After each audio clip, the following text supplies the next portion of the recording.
Assalomu alaykum azizlar, yaxshimisizlar?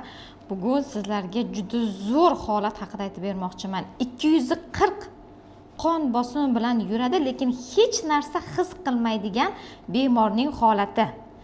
Ekokardiografiya qilganimizda absolyutno hech narsa his qilmaydi. Na boshi og'rimaydi, na yuragi og'rimaydi. Hech narsa his qilmaydi. O'sha bemorni yuragini uzi qilganimizda yurak devorlarining qalinligi hattoki 15 mm gacha qalinlashishi aniqlanyapti. 15 mm gacha. Bu yaxshi emas. Bu degani yurak qon aylanishini qaysidir moment buzib, birdan to'satdan yurak tufayli vafot etishga olib keluvchi holat hisoblanadi. Bundan tashqari yana qon tomirlarini ko'rganimizda qon tomirlarida 35% gacha yog' bosishi aniqlanyapti. Ya'ni 35% gacha qon tomir qisqarishi bor.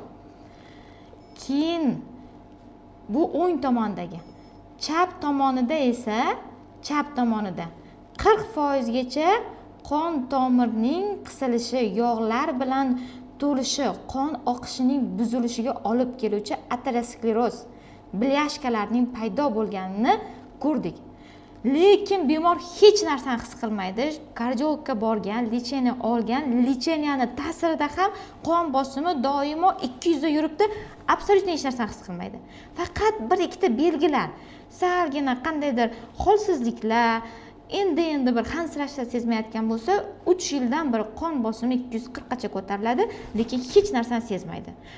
To'g'ri, zreniyasi pasayapti, yosh tufayli bo'lsa kerak deb o'ylayaptilar. O'zlari harbiy 50 yoshdalar. Shunaqa deb savol berdi. Nima uchun qon bosim ko'tariladi-ku, lekin men his qilmayman deb turib. Sizlarga qachondan beri aytayapman, yurakda, qaranglar, yurak bilan bog'liq kasalliklarda qon tomirning nagruzkaga chidamliligi boshqa. Ya'ni odamning mehnat bilan toblangan inson buni sezmasligi mumkin. U umuman boshqa narsa. Lekin yurak qon tomirining o'zining chidamligi boshqa. Yurak qon tomirining oldida nervlar ham joylashgan. Nervlar baland bosimni ko'raverib o'rganish paydo bo'lgan. Lekin qon tomirining devori ma'lum bir vaqtgacha bosimni ko'tarib turishi mumkin. Agar u 260-280 gacha bo'lib 2 soat davom etadigan bo'lsa, bunday bosimga devorning chidamliligi yo'q va qaysidir moment yorilib ketib qolib, to'satdan bemorga hayotiga xavf solishi mumkin.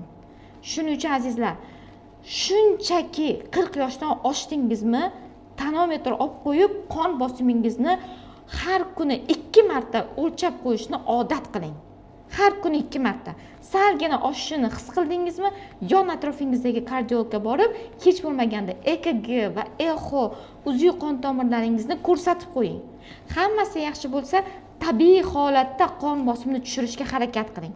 Agar mana bunday ko'rsatgan o'zgarishlarning paydo bo'lgan bo'lsa bemorlarnikidek, unda albatta dori ichishingiz kerak bo'ladi, hayotingizni, umringizni uzaytirish uchun. Salomat bo'lingizlar, o'zlaringizni ehtiyot qilingizlar.